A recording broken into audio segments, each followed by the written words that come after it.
He handed me the final page like he was offering lavender lotion, not a multi-million-dollar achievement I'd bled into existence over 4 sleepless months. That's when I should have seen it. The subtle shift in his tone. That buttery smooth baritone he reserved for thefts dressed up as favors. His palm hovered over the signature block like he was blessing the document, not hijacking a legacy. But fatigue has a way of dulling instinct. You stop questioning red flags when all you see are checklists. I'd been grinding for over a decade at Nextwell, through regime swaps, quarterly bloodbaths, and caffeinated maniacs with crypto in their Twitter bios. I'd closed contracts during product failures, held client hands through data breaches, and taught interns how to spell logistics while they replied to RFPs with GIFs. This one, West Grove, was different. It was my opus. Signed while onboarding 2 wide-eyed marketing hires and navigating a personal relationship that had the emotional nutrition of a vending machine granola bar. He, Thomas, waltzed in right before the finish line. Said, "Let me handle this," like I hadn't already juggled compliance nightmares and scheduling fiascos for months. I didn't protest. Maybe I was just tired. Or maybe I still believed partnership meant something.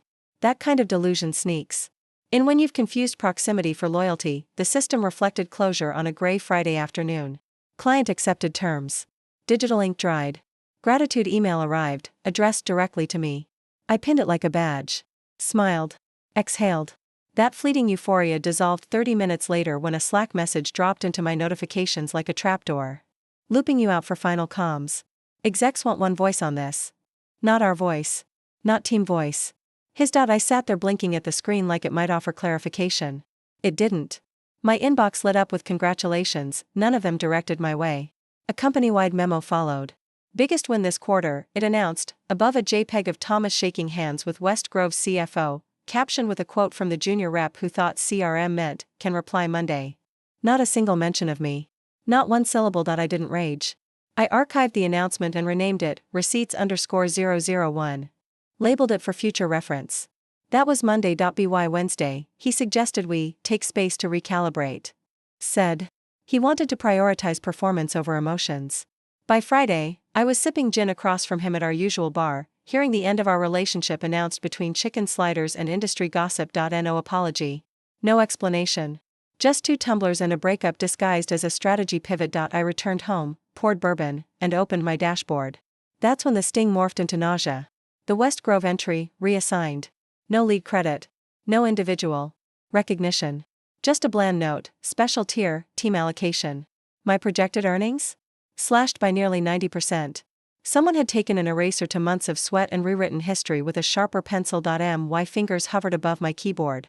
Not sure if they wanted to email finance or set everything on fire. Then came the revenue board. Executive presentation. Lights dimmed, applause cued, numbers polished like showroom cars. At the center? Largest acquisition in 18 months.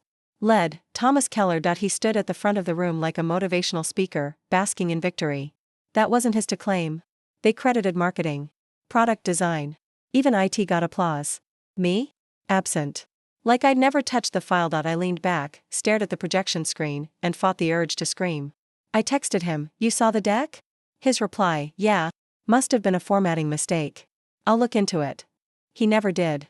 No update followed. No correction sent. The realization hit like frostbite. Slow. Creeping. Numb. This wasn't oversight.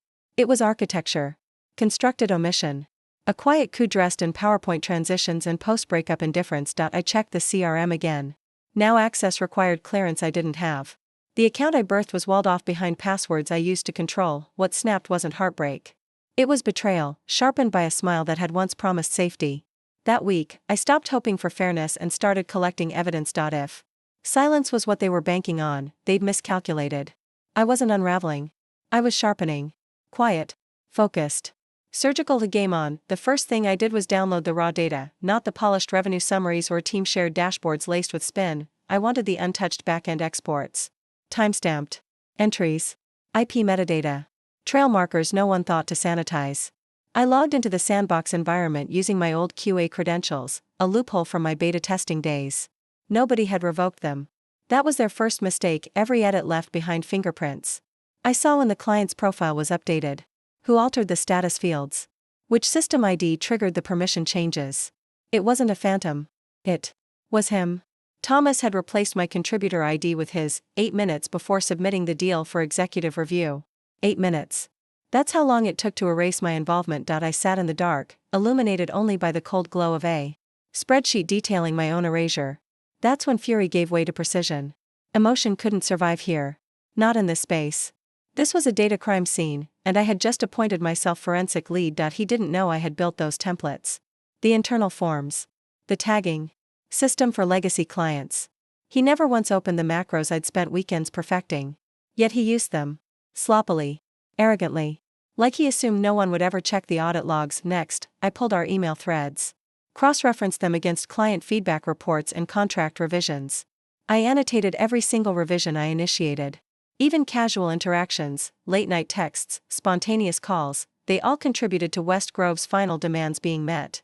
I color-coded every asset by author. I was building a mosaic. A war map. One he didn't realize was forming beneath his smug little kingdom. I printed nothing. Cloud-based storage only. Two-factor authentication. Encrypted folder names disguised as seasonal budget docs. I wasn't preparing for war, I was preparing for court. At 2:11 a.m., I remembered the video calls. Recordings automatically stored on the shared drive. Weekly stand-ups. Bi-weekly client syncs. I scrolled through thumbnails until I spotted it, the March 14th session where I explained the integration roadmap while he muted himself and smiled. Like a CEO in waiting. He never even spoke during that meeting. Yet somehow, the summary write-up listed him as presenter. I clipped that footage.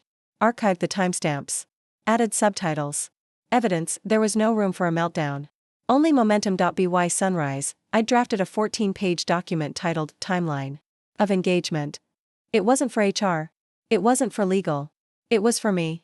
A script. A framework. A roadmap of reclamation, every manipulated file. Every Slack deletion. Every false attribution. Documented. I didn't sleep. Sleep was indulgence.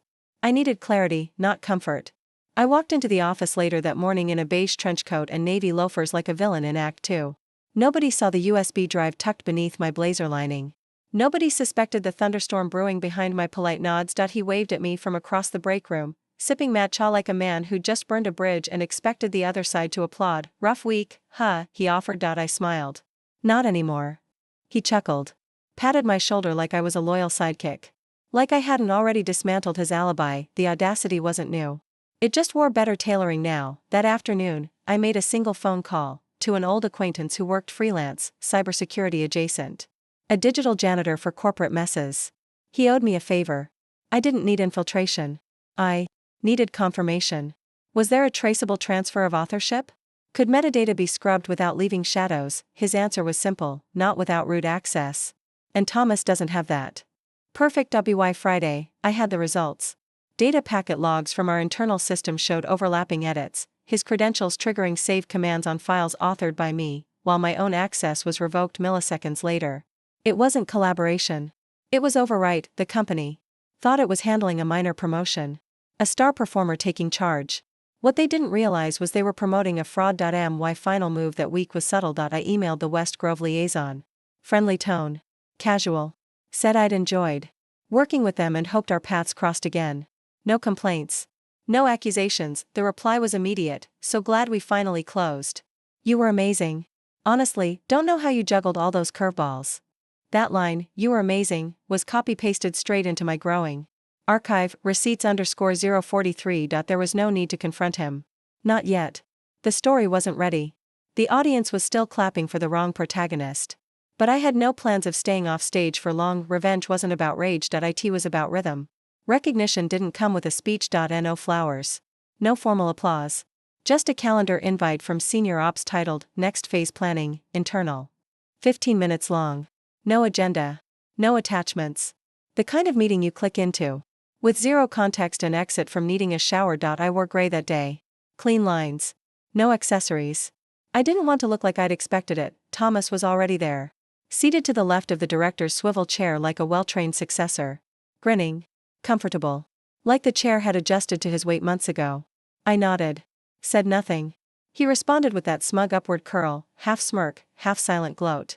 The air in the room was so sterile it could have passed for a surgical suite. Director Jennings arrived late. Caffeinated. Clipped. Let's make this quick, she said. Transition's underway. You'll be briefed. Transition. That's What they called it. Not elevation. Not advancement. Not even realignment. Just transition. She handed me a laminated organizational flowchart. Thomas's name was in bold. My designation, advisor, not partner. Not co-lead. Advisor. I could have laughed if my throat hadn't sealed itself shut. He blinked at me like he was offering me a slice of cake I'd baked but couldn't taste. Like, we were co-conspirators in a triumph I didn't sign off on. I'll take it from here, he said, and just like that, I was boxed out of the strategy calls, removed from the funding deck loop, and quietly reintroduced to a corner of the operation. I'd architected myself. They gave me a glossy title and a polite silence. They called it trust. It felt like exile, but I smiled. Because I'd seen this game before. Titles were branding. Influence was architecture. He had the ribbon. I had the blueprint. So I returned to my desk. Opened the new workflow platform. Observed how he'd started restructuring my modules. Replacing interface logic. Reassigning junior roles to flatter his own micromanaging aesthetic. It was like watching someone repaint a cathedral without understanding the scaffolding. The interns were nervous. They whispered in Slack, in DMs, even on hallway strolls. They asked questions with their eyes. What happened? Are you okay? I offered nothing. Just reassurances and water-cooler nods. If they needed guidance, they knew where to find it, in the foundation, not the facade. I spent that week doing reconnaissance, watching his decisions. Calculating his blind spots. Tracking where things buckled. Point one by one, the cracks emerged, vendor timeline slipped. Budget overrun surfaced. Beta features launched half-tested. He covered it all with jargon. Agile evolution. Disruption in motion. But I knew instability when I saw it, because I'd built it stable. What he didn't realize was that my silence was the scariest thing in the room. I wasn't arguing. I wasn't resisting. I was observing. There's a power in letting someone walk directly into their own illusion. He thought he'd won. Claimed the credit. Swapped the credits on the final slide. But glory is a currency, and he didn't realize the bills were counterfeit. He scheduled team-building lunches. Sent curated newsletters about thought leadership. Called me, our foundational rock, in public meetings, like a statue to be admired but never consulted. I waited, not because I was passive, but because retaliation without precision is just noise. Then came the external review. West Grove's finance department flagged discrepancies. Deliverables didn't match milestones. KPIs were off. They requested a retroactive breakdown of how the product rollout evolved over 6 quarters. Who authored which components? Who owned integration? They needed receipts. So he came to me. Of course he did, stammering. Flustered. Carrying a printout he didn't understand. Can you just pull up the old change logs? Can I? I nodded. Sure. I opened the archive system. Entered my credentials. Navigated to the version history. There it was, a sequential log showing every iteration, every pivot, every solution mapped against my name. Not his. He leaned closer. Saw the timestamps. The file authors. The commit tags. Silenced. I turned the screen toward him. Do you need me to walk you through the architecture? He looked pale. Like someone realizing they'd stepped into a house with no exits. I didn't blink. You can forward this to legal, I said. Let me know if they need clarification. He left without thanking me, because gratitude requires humility.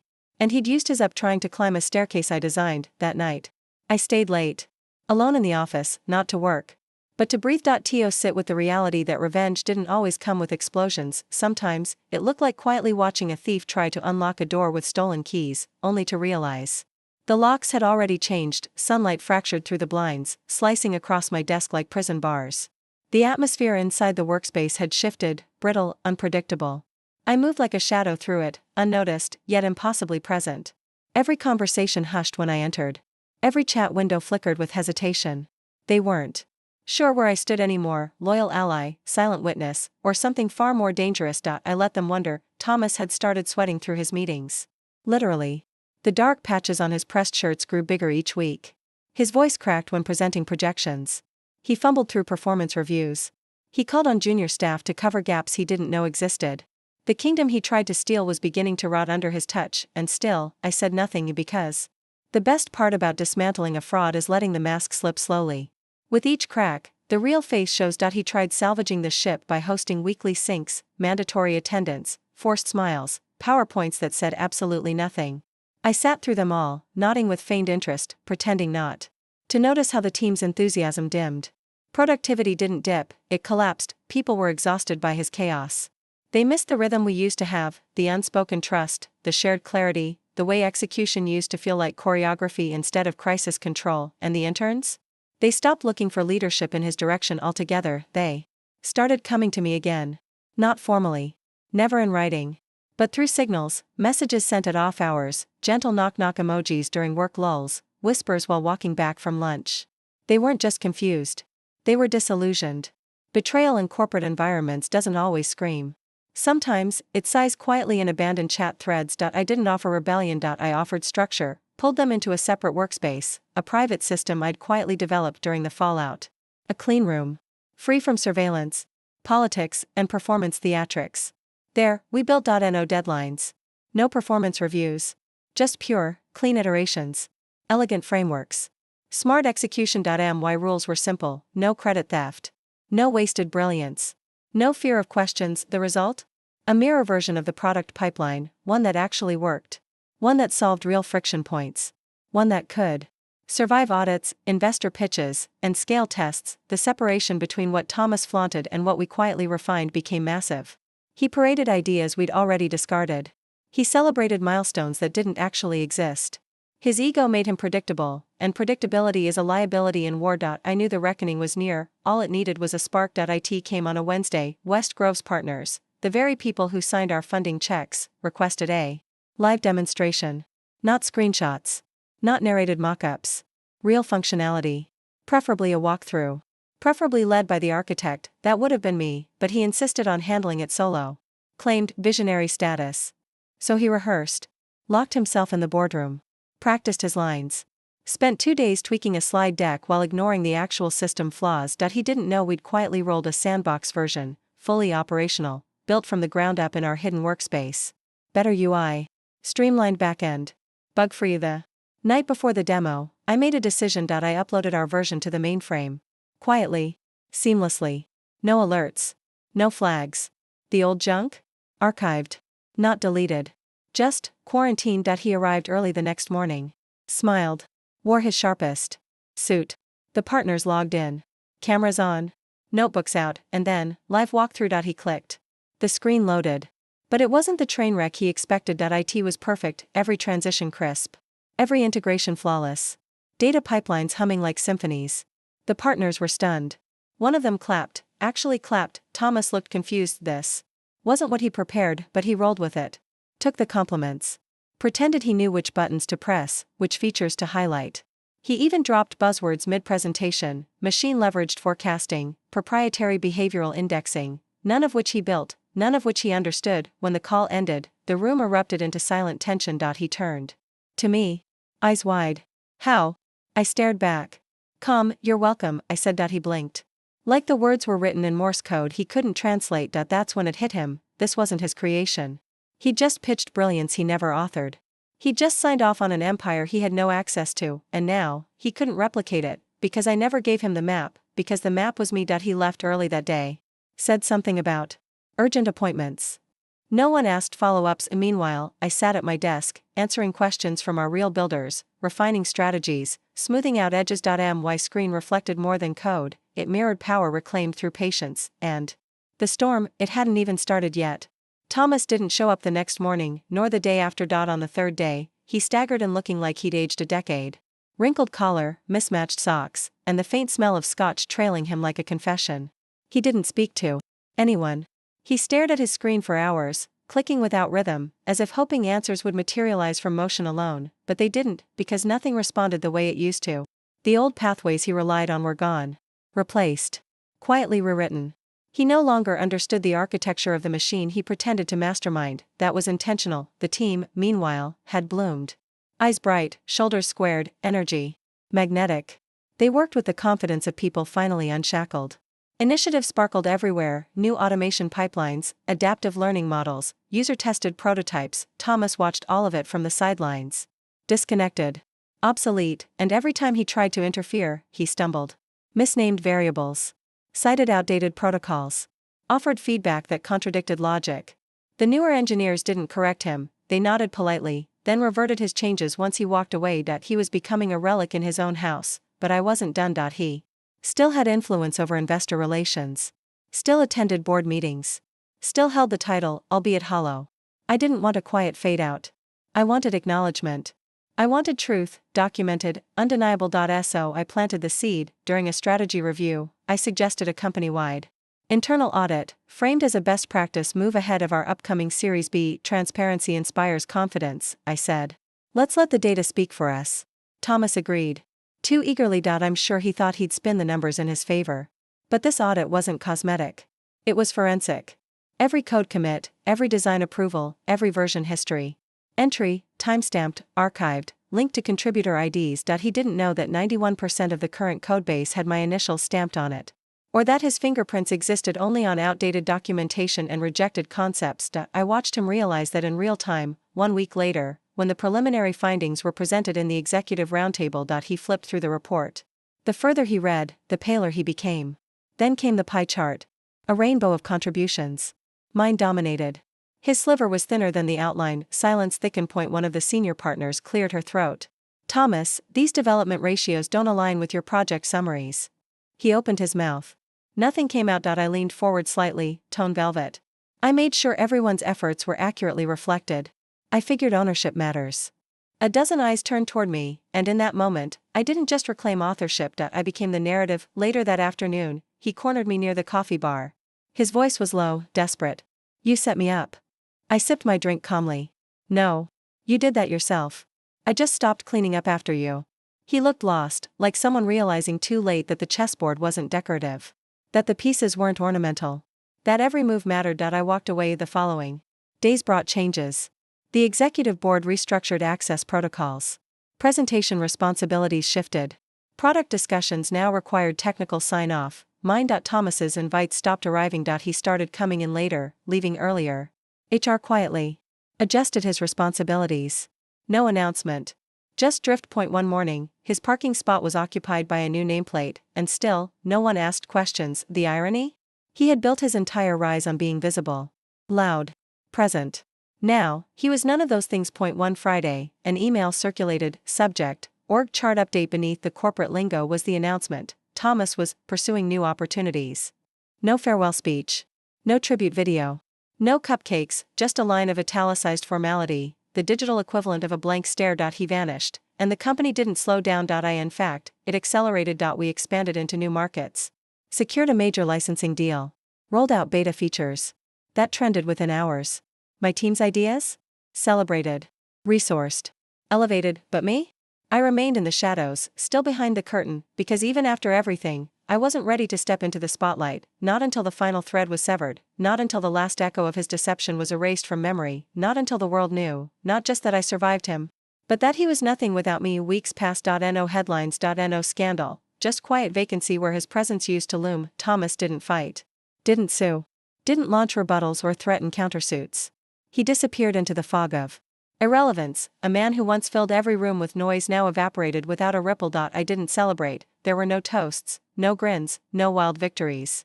Just the hum of server rooms, the click of keyboards, the soft punctuation of progress, because this wasn't about spectacle, this was about balance, about rectifying distortion without stooping to his brand of chaos. My days grew longer, not from burden, but from momentum.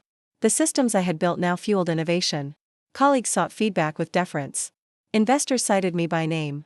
Clients requested meetings, not with the company, but with its architect, and yet, I kept my head down. No interviews. No features. No puff pieces. Let the product speak, let results echo, let silence define triumph. But even as his shadow receded, there remained one final loop left open, a thread I hadn't pulled, not out of mercy, but timing. He still owned equity. A sizable chunk, acquired back when my signature sat beneath his name, back when titles were trophies and credit was currency. He had parlayed those early contributions into options, dormant but valuable. If the company went public, so would his CUT. Unacceptable. So I made a call. 1 meeting, just me and the board. No legal theatrics, just truth. I presented a timeline. Development logs. Emails. Code versioning. Meeting transcripts. Patent drafts. All of it, and then I showed them the memo, the one he'd sent to HR 6 months before, claiming I was overreaching. That I lacked the strategic foresight to scale. That I was emotional. That word. Emotional. He'd weaponized it like punctuation, used it to dismiss ideas that threatened his ego. Used it to delay promotions. Used it to cast doubt. On my leadership, even when metrics begged otherwise, the room read it in silence. Then I closed the laptop. I'm not asking you to erase him, I said. I'm asking you to acknowledge what he tried to erase. And they did, unanimously. The board voted to initiate a clawback. Based on conduct, misrepresentation, and breach of fiduciary duty. The clauses were already written, standard language. For worst-case scenarios, that afternoon, the papers were filed, his equity was revoked, retroactively, irretrievably, and just like that, any future tied to our success vanished from his ledger. He wouldn't profit from a legacy he tried to bury, and I wouldn't have to share the podium with a ghost. The next morning, I returned to my desk, same mug, same chair, but everything felt different, not lighter. Not happier, just honest. I opened my laptop. Reviewed timelines. Approved merges. Pushed releases. Nothing dramatic, just motion. Just rhythm, just continuity. And when I walked past the framed photo wall in the main hallway, the one with team snapshots and launch day grins, I noticed something new. A black and white image. Me, hunched over a whiteboard, lost in flow. Below it, a caption etched in matte silver, built from nothing. Rebuilt into everything. I didn't smile. I nodded, because that's the thing about betrayal. It doesn't break you. It unmasks you, and once the illusion dissolves, what remains isn't damage, it's design. Pain doesn't corrupt architects. It sharpens them, and some blueprints are born not from inspiration, but from fire. Subscribe for more.